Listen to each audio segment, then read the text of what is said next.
Thank you, Jack, for your question. Well, unang-una, dapat totoo siya. Kapag kasinungalingan, huwag mo nang bigyan ng airtime yan. So, number one, it has to be true. Number two, it has to be authentic. Hindi lang siya totoo, pero yung may mabuting intensyon kung bakit ginagawa itong istoryang ito. Lahat naman kasi ng istorya, basta totoo, ay dapat ikwento.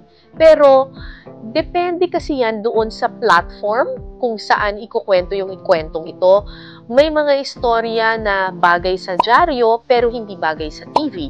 May mga istorya na pwede sa TikTok pero hindi pwede sa TV. Merong mga istorya na pwede sa TV pero hindi pwede sa pelikula, hindi rin pwede sa TikTok. So, kailangan kilala mo yung platform.